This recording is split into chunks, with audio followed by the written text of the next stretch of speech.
أعوذ بالله السميع العليم من الشيطان الرجيم. أعوذ بالله السميع العليم من الشيطان الرجيم. أعوذ بالله السميع العليم من الشيطان الرجيم.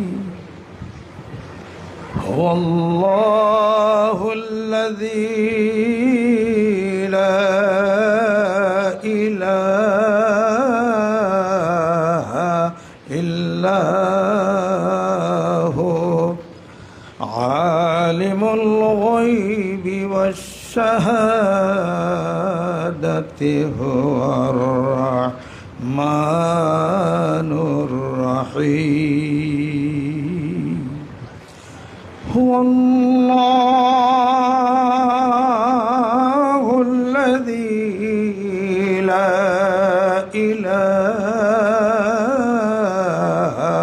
إلا الملك القدوس السلام المؤمن المهيمن العزيز الجبار المتكبر. سبحان الله عما يشركون. هو الله الخالق البارئ المصور له الأسماء الحسنى يسبح له ما في السماوات والأرض وهو العزيز الحكيم. صدق الله.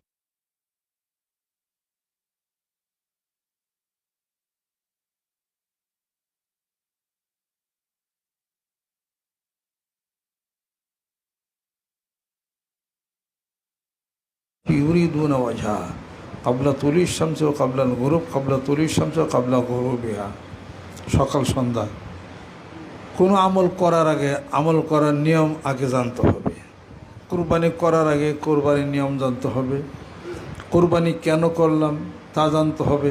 কোরবানি জানা এক জিনিস, কোরবানি করা এক জিনিস, কোরবানি মানা এক জিনিস, বোঝা এক জিনিস। কোরবানি বুঝলাম না, কোরবানি কবুল হইল না। কোরবানি কেমনি করতে হবে জানলাম না, গরু গলা না কেটে ঠ্যাং কাটলাম, গোস্ত খাওয়া যায় না হালাল, হারাম কিনা হারাম। জিকির করবেন, জিকির মানে একটা মহাবারা শব্দ, ব্যাপক একটা শব্দ। জিক্রুন শব্দের অর্থ হলো স্মরণ। আল্লাহ পাককে স্মরণ করবেন, আল্লাহ পাককে সালাম দিবেন, কি করবেন আল্লাহর নাম নেবেন, এতে আল্লাহর স্মরণ। সুবহানাল্লাহ, আলহামদুলিল্লাহ, আল্লাহু আকবার, লা ইলাহা ইল্লাল্লাহ দোয়াগুলি পড়লেন, এটাই হলো আল্লাহর স্মরণ। তো বিশেষ বিশেষ কিছু উপায়ে কিছু কিছু জিকির আছে যা আপনার ধ্যান খেয়ালের মধ্যে যদি আল্লাহর নামটা জপনা করেন, আশা করা যায় কলবের মধ্যে একটা আলো বিচ্ছুরিত হবে। সুবহানাল্লাহ। তো জিকিরটা সকাল সন্ধ্যায় সুবহানাল্লাহ, আলহামদুলিল্লাহ, আল্লাহু আকবার, লা ইলাহা ইল্লাল্লাহ, এটা একটা বিশেষ কায়দায় বসবেন, চক্ষু বন্ধ করবেন, ধ্যান এবং খেয়ালের মাধ্যমে পড়বেন সুবহানাল্লাহ 100 বার, আলহামদুলিল্লাহ 100 বার, আল্লাহু আকবার 100 বার। এই তিনটাই হলো জিকির, তিনটা হলো আল্লাহ পাকের নাম। আরও জিকির আছে, লা ইলাহা ইল্লাল্লাহ, সুবহানাল্লাহি ওয়া আলহামদুলিল্লাহ ওয়া লা ইলাহা ইল্লাল্লাহু আল্লাহু আকবার, সুবহানাল্লাহি ওয়া বিহামদিহি সুবহানাল্লাহ আযীম। এগুলা পড়লে আপনার সওয়াব এবং আল্লাহ পাক রাজি থাকবেন, আল্লাহ পাক খুশি হবেন। সুবহানাল্লাহ 100 বার, আলহামদুলিল্লাহ 100 বার, আল্লাহু আকবার 100 বার। তিনটি কথার একই মানে খেয়াল করবেন। এগুলো একটা এবাদত। এবাদত করবেন এমনভাবে যেন আপনি আল্লাহ পাককে দেখেন। খেয়াল করবেন আল্লাহ আমার দিকে চাই আছে, আমার দিকে চাই আছে। আমি আল্লাহকে দেখা ডাকি, আল্লাহ আমার ডাকের জবাব দেখায়, বান্দা আমাকে ডাকো কে, অথবা বান্দা আমাকে বোলাও কে, বান্দা আমাকে বোলাও কে, বান্দা আমাকে ডাকো কে। এটা আপনি ডাকেন, আল্লাহ পাক উত্তর দেন, কিন্তু কানে তো শুনেন না। হয়তোবা কোনো এক সময় রুহের জগতে এটা আপনি শুনতে পারেন। কিভাবে শুনবেন? জাগতিক জগতে না, রুহের জগতে, আত্মার জগতে, কলবের মাধ্যমে, আত্মার জগতে, কলবের চোখের মাধ্যমে, স্বপ্ন যুগে বহু মানুষ অনেক কিছুই দেখে। কথা ঠিক কিনা? আপনি সাধারণ মানুষ, আপনার ওহী না, নবীদের স্বপ্ন ওহী।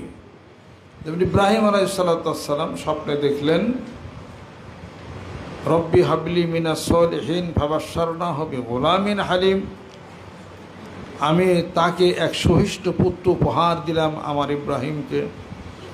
ইব্রাহিম আলাইহিস সালাম স্বপ্ন দেখলেন, দেখে তার ছেলেকে বললেন, ইয়া বুনাইয়া ইন্নী আরাফিল মানামি আন্নী আযবাহুকা ফানজুর মাজা তারা। তোমাকে দেখলাম রাত্রিতে, আমি তোমাকে কুরবানি করতেছি। নবীদের স্বপ্ন তো ওহী, এটা তো হুকুম। কোরবানি করতেছে, আল্লাহ খুশি হবে, আমার প্রিয় বস্তু আমি কোরবানি করব। তোমার রায় কি? তুমি কি বলো? তখন সে উত্তর দিল, ইয়া আবাতিফ আল মা তুমার সাতাজিদুনি ইনশাল্লাহ মিনাস সাবিরিন।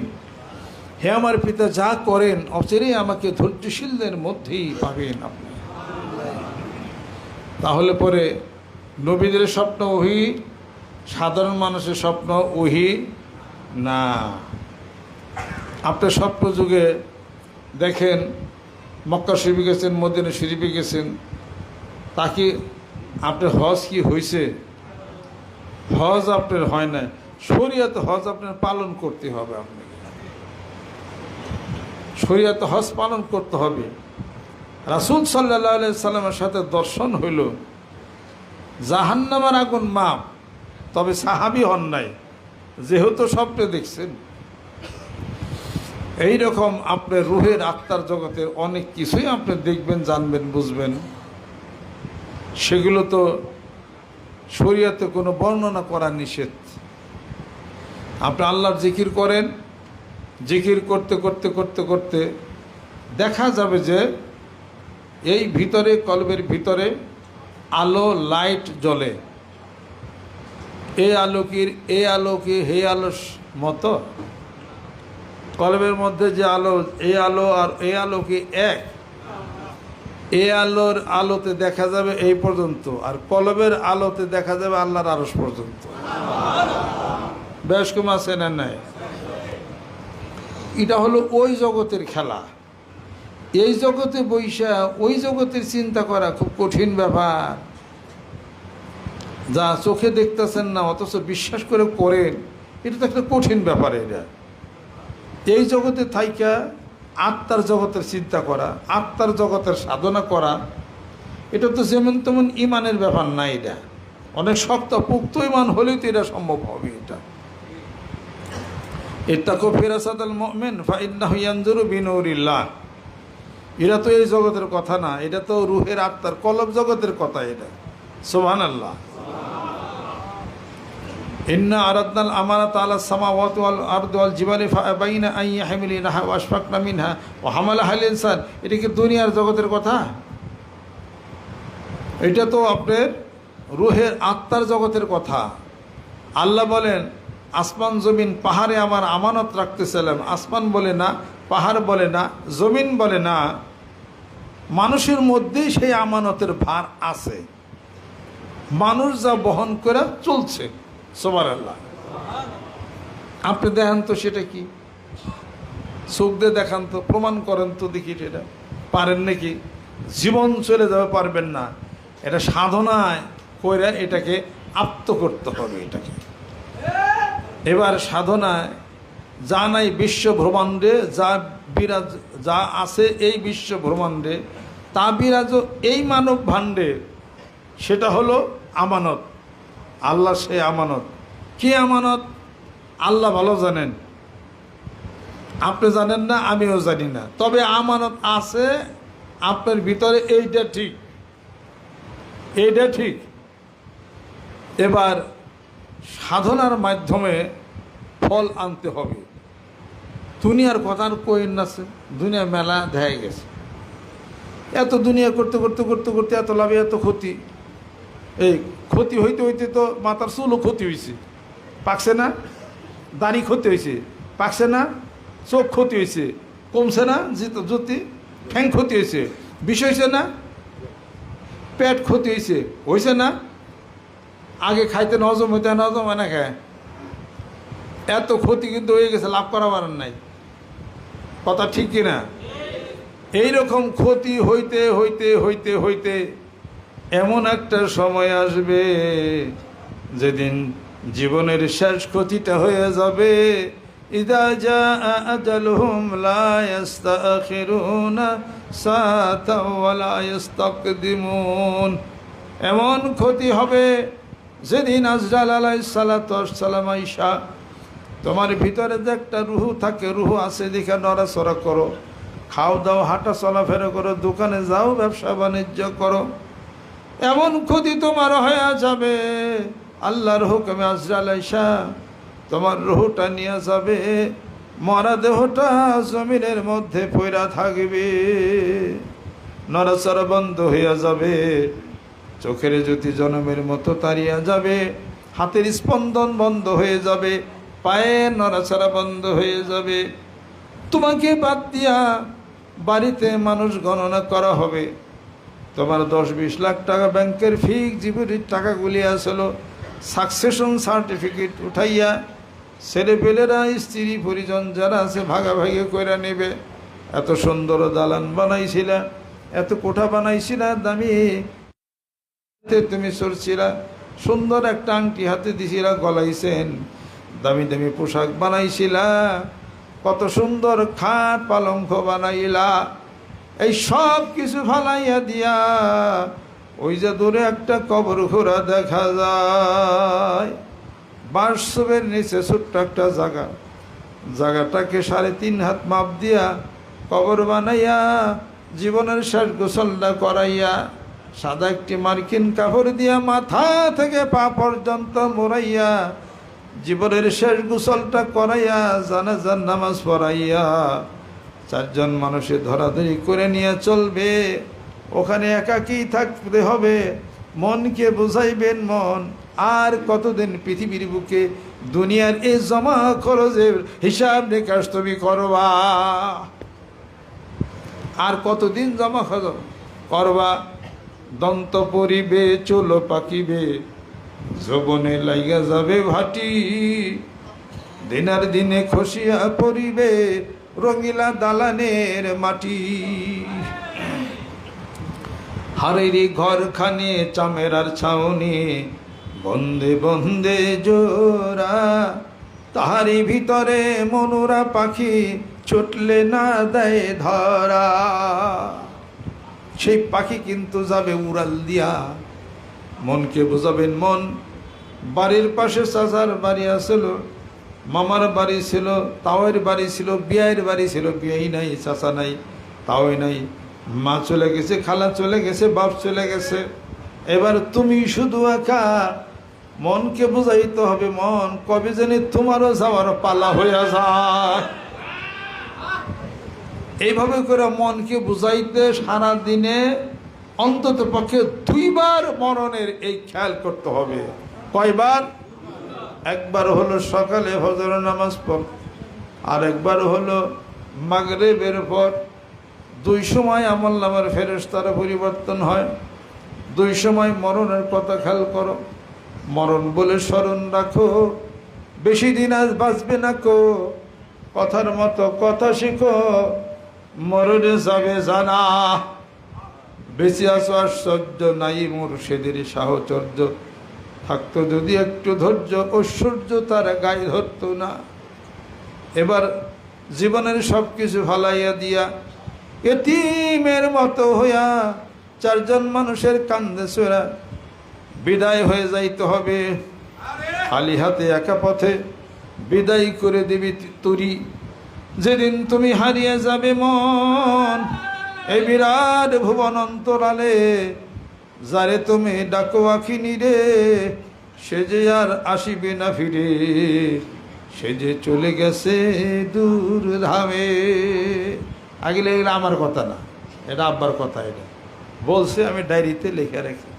যারে তুমি ডাকো আখিনি রে সে যে আর আসিবে না ফিরে, সে যে চলে গেছে দূর ধামে। এই কণ্ঠে আব্বা বলছে না।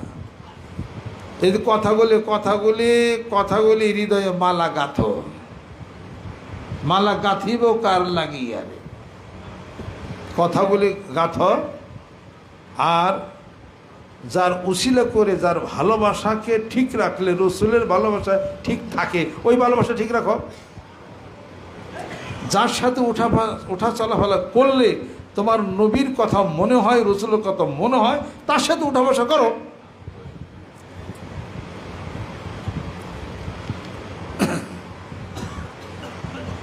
এই জন্যে তাকে হৃদয়ে রাখো, ভালোবাসার বন্ধনীতে রাখো, রশিদা বান্ধা রাখো, তাহলে বলে তোমার জীবনের অনেক উপকার হবে।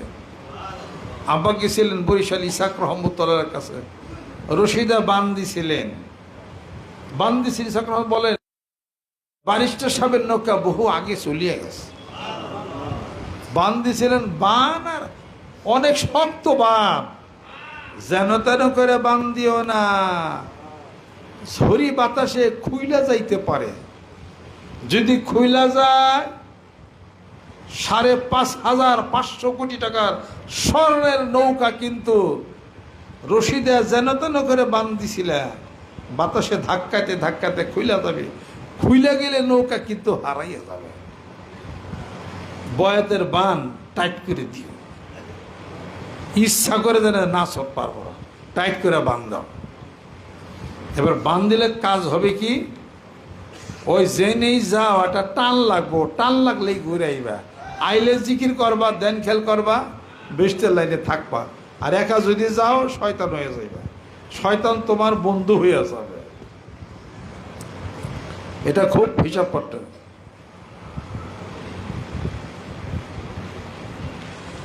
এই জন্য তো কবি বলেন, কি বলেন, আমার ভিতরে বাহিরে অন্তরে অন্তরে আছো তুমি হৃদয়ে জুড়ে। আমার ভিতরে বাহিরে অন্তরে দুই ধারে আছো তুমি হৃদয়ে জুড়ে। রুকনুল আজম, এটা হলো রুকনুল আজম। তাসাব্বুরের শাইখ আব্দুল হক মুহাদ্দিস দেহলভী রহমত, শাহ ওয়ালিউল্লাহ মুহাদ্দিস দেহলভী রহমতুল্লাহ লেখা আল কাউলুল জামিল, ঢাকা গভর্নমেন্ট আলিয়াতে আমরা পড়ছি।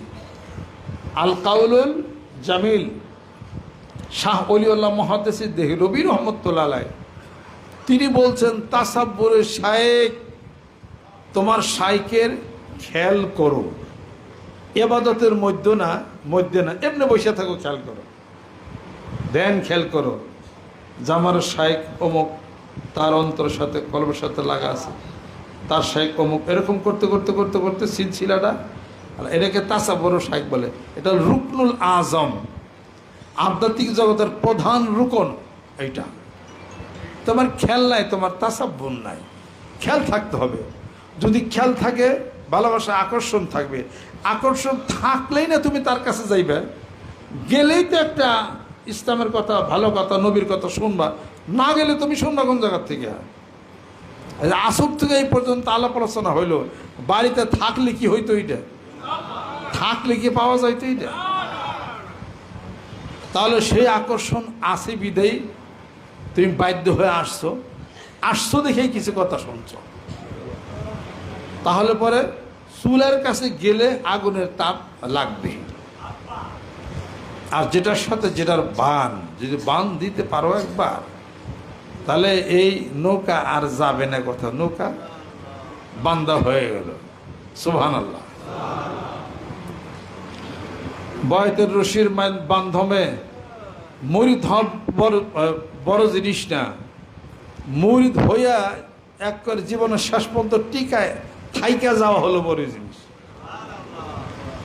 বিবাহ করা বড় জিনিস না, বিবাহ কইরা ওই সংসার ঠিক রাখাটা বড় জিনিস। সে স্ত্রী হিসেবে ঠিক থাকাটা বড় জিনিস। আদর্শ স্বামী হওয়া বড় জিনিস। অনেক ত্যাগ করলে আদর্শ স্বামী হওয়া যায়, অনেক ত্যাগ করলে, যেমন তেমন ত্যাগ না। ঘরের স্ত্রী মারতে আইব, বকতে আইব, হ্যান ত্যান করবো, সব ধৈর্য ধারণ করতে হইব। আপনি মারবেন না, এগুলো সব হলো সহ্য করে নিতে হবে, সহ্য করে নিতে হবে। এটা দুটা জিনিস স্ত্রীকে ক্ষমা করা যায় না। কটা জিনিস? দুটা জিনিস ক্ষমা করা যায় না। একটা হলো চুরিধারী, আর আরেকটা হলো চরিত্রহীনতা। দুটা যদি হয় তাহলে স্ত্রীকে দুটার একটা হলো এটা ক্ষমা করা যাবে না এটা। তবে এই জন্য সময় দিতে হবে, তাকে সময় দিতে হবে সংশোধন হওয়া। নিশ্চিত যদি হয়ে যান সংশোধন হবে না, এবং তা প্রমাণ যদি পারেন যে 3 বার এক্সিট করছে, তাহলে অবশ্যই হাজারো সেই সংসার পরিত্যাগ করবেন। সূরা তাগাবুন খুলে দেখেন, সূরা নেসা খুলে দেখেন, এই সমস্যার সমাধান 2 সূরাতেই পাবেন আপনারা। সুবহানাল্লাহ। ইয়া ছাড়া যত অন্যায় অত্যাচার যা কিছু করুক, ক্ষমা করে দিলে আপনি বেলায়েতের উচ্চ মাকামে পৌঁছিয়া যাবেন। আমাদের এখানে একজনকে আমি তো করছি ঘরের স্ত্রীর মায়েরেন না, হে আমার মাঝে মাঝে কিছু কিলগুতা না তিরিশটা কিছু দিত। পরে আমারই ওয়াজ শোনার পরে ওয়াদা করছে আর মারবো না। এখন মাঝে মাঝে ঘরের স্ত্রীর দুর্ব্যবহার করে, ও আর মারে না। তো মেয়া লোক একটু দেখছে এটা জুই পাইছে, কয় এখন তো কিছু কয় না রে। পরে এখন তর্ক বিতর্কে এটা ওটা পড়ছে, করতে করতে ঘরের স্ত্রী ধরে ওরে মারছে, 3 বার মারছে। আমার কাছে একবার আসছে, আসার পরে কাবা একটা কথা কি, আপনি এক হুকুম দিলেন ঘরের স্ত্রীর বাইরে না, আগে তো একটু মারতাম, তো অন্য লাইনে ছিলাম, এনে হুকুম পাওয়ার পর ধরুন মারি না, হেই তো আমার গাড়ির উপরে ভাল করে, হেই দিয়ে আমার মারে। আর কেমনে মারে, কই পর্যন্ত 3 বার মাইরে হাঁটছে।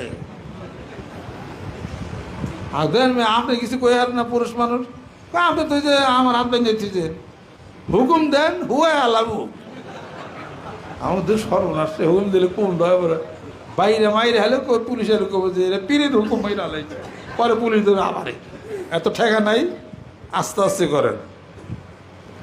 হ্যাঁ আমার হুকুম দেন, জিগান বাইরে আরো হুদা করতে কতক্ষণ লাগে। আমার না থাই, কয়বার মাইর খেয়েছেন, কই পর্যন্ত 3 বার মাইর খেয়েছি, কিছু কর নাই তো, কয় না কিছু কই না, আমাকে যাক আলহামদুলিল্লাহ। আমার তেল বোঝা মারবার ছেলেমেয়ের বাড়িতে থেকে ফাঁকে যায় এনগা। পরে কয় ঠিক আছে। আরেকদিন মারবার গেছে, রাগ করে বাড়িতে বাইরে গেছে, বাইরে গেছে তো 3 দিন, কি খায় না খায়, রাস্তার মধ্যে ঘুরে, মসজিদে থাকে। এই তারপরে শেষ পর্যন্ত আমার কাছে গল্প করছে আর কি, কয়েকদিন যায় 2 দিন যায়, আমার খবর নয় না। পরে ফোন করে মেয়েরে কইলাম, কই আমি যে রাগ করে বাইর থেকে আইলাম, তোর তো কিছু কষ্ট না। কি খবর, মাই তো কিছু কয় না, কয় তো আমার কাছে ফোন দিচ্ছে, কয় আমি যে রাগ করে এলাম একটু ফোন টোন করে যাই বাইর তো কইবা, কয় তুমি রাগ করে গেছো, যে কদিন থাও গা মেরা বের ঘুমরা। আপনি কি করলেন, কয় না খেয়ে মরুম নাকি, পরে মেয়ে হয়ে গেছি।